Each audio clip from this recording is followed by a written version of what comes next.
Entonces, si derivamos la energía del libre de Gibbs y la igualamos a 0, vamos a obtener este valor.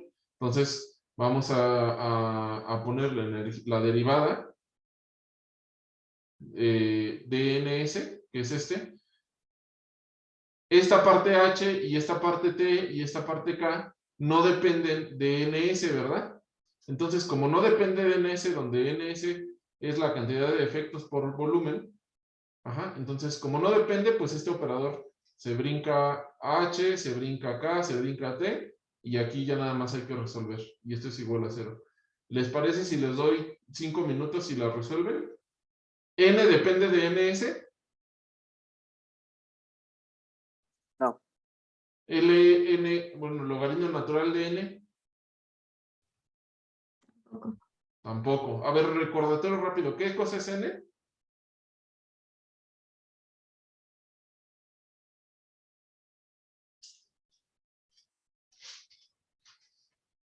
¿Qué cosa es n? Vamos a regresar. Es el sitio de aniones y cationes. Sí, el número de aniones y cationes. ¿NS qué era? ¿Qué es? El número de efectos de Schottky. Schottky, Entonces, este ns no depende del número de efectos, ¿verdad? Es otra variable aparte. Esta tampoco, entonces hay que derivar nada más con respecto a ns. Les doy 5 minutos. ¿Va? Entonces, vamos a ver, ¿qué necesitamos? Vamos a analizarla. Necesitamos derivar, ¿no? Con respecto a ns. Esta ni siquiera tiene ns y no depende de ns. Entonces, pues esto sería una constante. Esta es una constante, esta sí nos va a servir. Pero entonces aquí hay un producto, ¿verdad? Producto de ns por el logaritmo de algo que sí tiene ns. Entonces, tenemos que recordar cómo se hace la del producto. ¿Cómo se hace la del producto de una derivada? U por b. La derivada de la primera por la segunda como viene, más la primera como viene por la derivada de la segunda. Correcto. U por b es igual a v' más u' v. Que es lo que me acabas de decir. Muy bien. Menos, y otra vez aparece aquí un producto de derivadas. Entonces, ahí está. Entonces, primero hay que saber cómo el producto que aparece es x logaritmo natural de x, pues podemos resolver esta primero. Entonces, ¿cómo la resolvemos? Igual, u por b, y entonces eso daría 1 más logaritmo natural de x. Y aquí ya la resolví. Lo de u por b es igual a u v' más u' v. Entonces aquí está ya resuelto. Entonces ya nada más reemplazamos. Aquí está, la volví a escribir para que nos acordamos. Y entonces reemplazamos y nos quedó esto. ¿Llegaron a esto?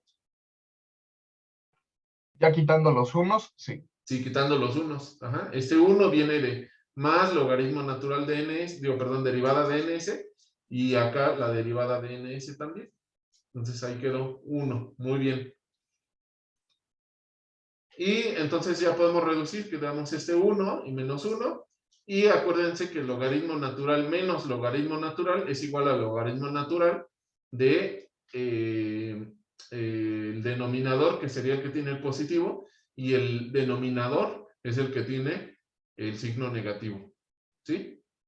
¿Hasta aquí vamos bien?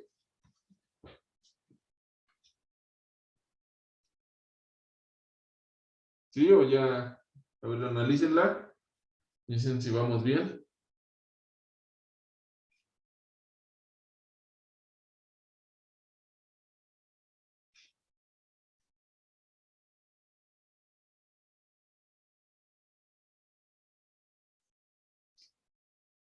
¿Sí? ¿Todo bien? Marco, no tendría que ser positivo porque es menos 2kt por todos los corchetes. Entonces eso lo estás pasando del otro lado y no sería positivo. A ver, menos 2kt. A ver, ¿en dónde? En la penúltima ecuación, entiendo que estás despejando, ¿no? Lo estás pasando para el otro lado. Ah, no olvidé. No, ya vi. No, sí, ya está bien. ¿Sí? Sí, ya vi.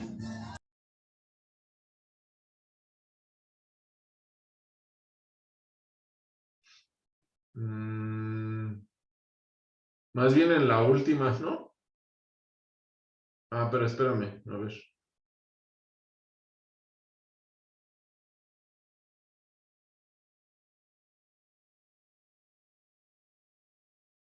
Más. La última aquí sí es positivo.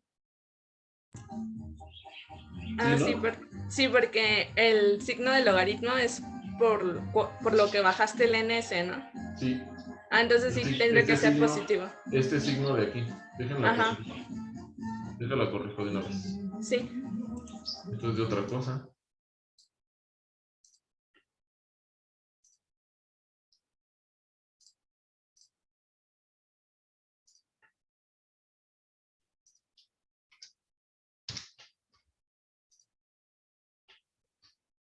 Ok. Ahí está. ¿Hasta ahí estaban de acuerdo? Sí.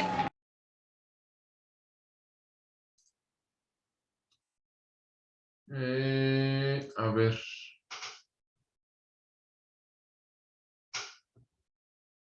Bueno, entonces si despejamos, a ver, vamos a ver, entonces aquí puede que haya algo mal, ya no me fijé. H entre 2KT, entonces H entre 2KT, Solo tendríamos que quitar el signo menos.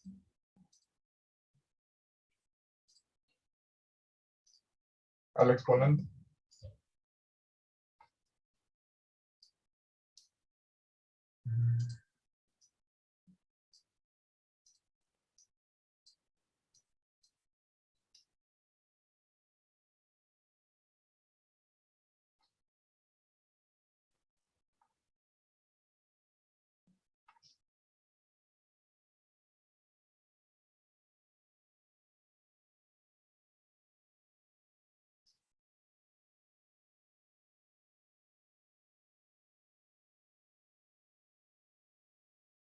no, está bien el signo menos. Sí, ya vi por qué, sí, ya lo vi por qué. Está bien. ¿Ok? A ver, a lo mejor me salté muchos pasos. A ver, entonces, delta H es igual a 2KT, que es lo mismo que nada más la copié de lo que teníamos atrás y le quité el menos, que estaba mal ese menos. ¿Ok? Y luego, si dividimos toda la ecuación entre 1 entre 2KT, queda delta H entre 1 entre 2KT, logaritmo natural de esta sección. ¿Sí? ¿Hasta ahí están de acuerdo? Este logaritmo natural lo podemos aplicar un menos y queda el denominador en el numerador. ¿Sí? Y ya nada más elevamos toda la exponencial para deshacernos el logaritmo natural. Entonces queda esta expresión. ¿Están de acuerdo?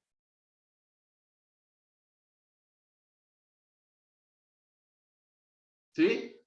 A ver, les doy 2 minutos para que la hagan, para que despejen de aquí para acá con cuidado.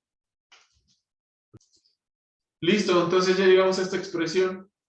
Ahora vamos a ver, vamos a analizar. N es muchísimo más grande que NS. Quedamos que N, pues son, no sé, 10 a la 24 átomos. Y quedamos que por cada cantidad grande de átomos hay bien poquitos defectos, que principalmente hay más átomos ordenados que defectos. Entonces este número, esta combinación, pues se debe de aproximar a N, ¿verdad? O sea, como N es muchísimo más grande que NS, entonces N menos NS es casi N. ¿Sí? Es casi lo mismo N. Entonces, vamos a acomodarlo así. Entonces, NS es aproximadamente igual a N mayúscula E elevado a la menos el cambio de la entalpía entre 2KT. Ahora recordamos que K, la constante de Boltzmann, la podemos relacionar con la constante de los gases y entonces R es igual a K por el número de Avogadro, ¿verdad? Esta constante en realidad viene de otra constante. La de los gases es la de Avogadro por la constante de Boltzmann.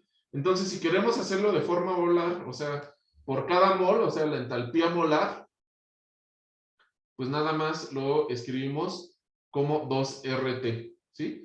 Entonces, esta expresión nos va a decir qué cantidad de defectos probables tenemos, ¿sí?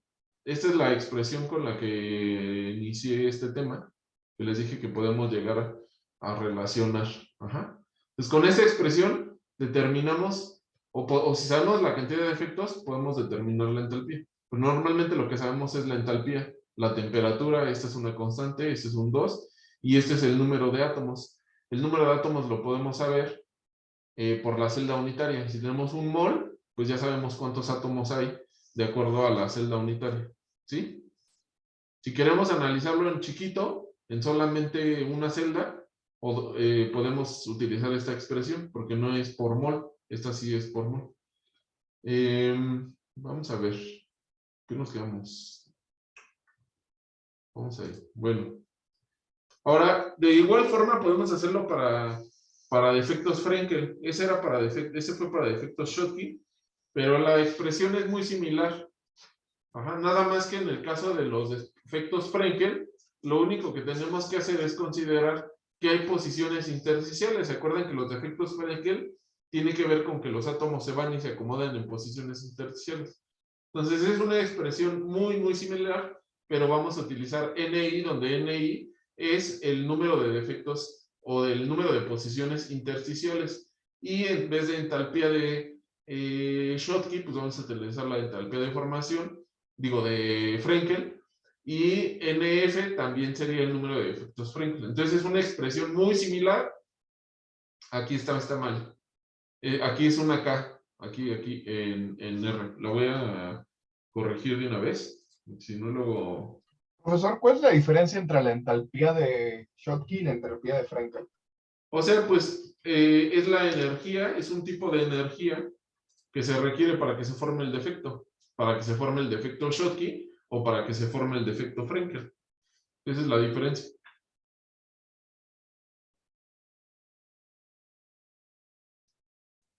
¿Sí? Ok. Bueno, y eso se puede medir. De hecho, en la siguiente diapositiva puse algunos valores, pero igual no tiene sentido que sepan los valores, ¿no? Es, nada más hay que... bueno, igual no, es que no vienen ni los mismos compuestos. No tiene sentido que lo analicemos. Bueno, desde esta forma pueden calcular el número de defectos que existen. Vamos a ver. Ahora vamos a ver otro tema, que es conductividad iónica. También ¿Puedo tiene regresarle tantito para copiar la ecuación, por favor? la de Frenkel, Sí.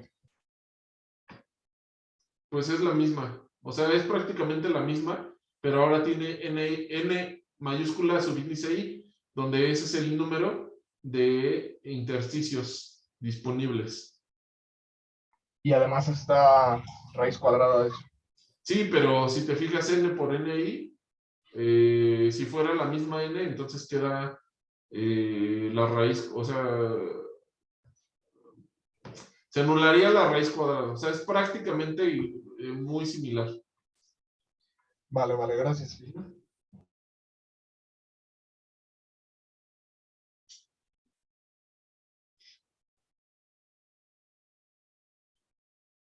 Ya, listo, ya puede cambiar. ¿Listo? Ok.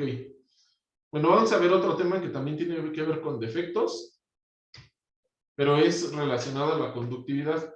La conductividad iónica es un tema también profundo, muy largo, y no quiero ahondar demasiado porque se nos puede ir el curso ahí viendo por la conductividad iónica. Pero los átomos también se mueven, y en especial si tienen átomos muy chiquitos, por ejemplo el hidrógeno, el litio, el berilio, hasta el boro, esos átomos se mueven, incluso hay sodio. Entonces las baterías que ustedes tienen que en su celular, en sus laptops o en todos sus dispositivos, casi todas actualmente están basadas en litio y tienen movilidad de esos iones de litio. Entonces, esa movilidad permite tener una conductividad iónica en vez de una conductividad electrónica. Ajá. Entonces, la conductividad iónica, de hecho, no hemos visto nada de conductividad electrónica, al menos no en teoría. Los que están conmigo en el laboratorio sí hemos visto conductividad electrónica, pero tiene una expresión de la siguiente forma, que es muy similar a la de la conductividad electrónica. Entonces, esta sigma se refiere a la conductividad, en este caso iónica. N es el número de portadores de carga que tiene el ion, ZE es la carga y mu es la movilidad del ion. Ajá. Resulta que la movilidad del Profe, ion, sí. ¿qué son los portadores de carga? Si tú tienes un ion que tiene un cloro menos, por ejemplo, un flúor menos, Ajá, el portador de carga es negativo. ¿Sí? vale. Pero si tienes un ion litio más, el portador de carga es positivo. Si tienes Vale. berilio 2 más, tendrías un portador de carga de 2 más. ¿Sí? Vale. Entonces, ese es el portador de carga. Puede ser positivo o negativo. O sea, no necesariamente tiene que ser un electrón. El portador de carga también puede ser un hueco electrónico. Por ejemplo, en cloruro de sodio tenemos 2 portadores de carga. Sí, pero hay que identificar cuál es el que se mueve en el cloruro de sodio. Normalmente en una red así no se mueve, sino que, ¿te acuerdas que vimos algunas estructuras tipo que tienen canales por dentro, que tienen Ajá. agujeros? Entonces, por esos canales es por donde se transportan los iones. El cloruro de sodio no tiene ningún agujero, entonces no se va a transportar nada por ahí. Sí, pero solo es para entender cuál es el número de portadores de carga. En ese caso Sí, serían sí. 2, ¿no? Sí, el portador de carga, dependiendo de cuál se mueva. Si se mueve el sodio, el portador de carga, sería uno más, o sea, el sodio. Pero si se moviera el cloro, en el caso hipotético, ¿no? De que se moviera el cloro en el cloro de sodio, que no, en la realidad no se mueve, el portador de carga sería uno menos. Vale, ¿y esa no sería también la carga? Sí, pero le llamas portador de carga al que se mueve, ¿sí? Si no se mueve, no se llama portador de carga. Los portadores de carga son los que se mueven. Correcto. Y la conductividad, o sea, el Z va a ser de la conductividad del donde estamos viendo, de donde estamos analizando. No, ZE es la carga que se mueve. O sea, la carga neta es la carga del electrón, o sea, la carga intrínseca. Sí. Ujú. Ok, entonces el número de carga de portadores de carga es cuántos iones están moviendo y Z es la carga de estos iones. Sí, por ejemplo, si tienes una celda unitaria y de esa celda unitaria se mueven 3 iones. Sí. Entonces, la carga N, ahí sería los 3 iones. O sea, esta N se refiere al número de iones que se mueven por celda, por unidad de volumen. Por ejemplo, si lo analizamos con una celda unitaria, que sería muy simple. Ajá. De ahí tienes que analizar cuántos iones sí se mueven. Pues se mueven 3 iones. Entonces Vale. aquí le pones 3. Pero ¿con cuál carga se mueven? Bueno, pues se mueven con... cada uno tiene nada más uno más y lo multiplicas por la carga del electrón. Vale. ¿Sí? Y mío es la movilidad. La movilidad, ese es un parámetro que se puede medir. Ok, perfecto. ¿Sí?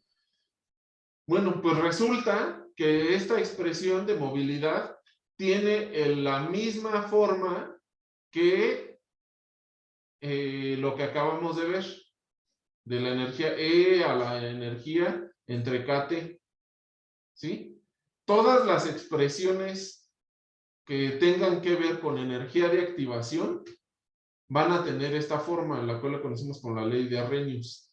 Todas. Puede ser la activación de un proceso, de una enzima, de un catalizador, de la conductividad eléctrica, de la conductividad iónica, de la distribución incluso de los defectos, como vimos anteriormente, porque requieren una energía de activación.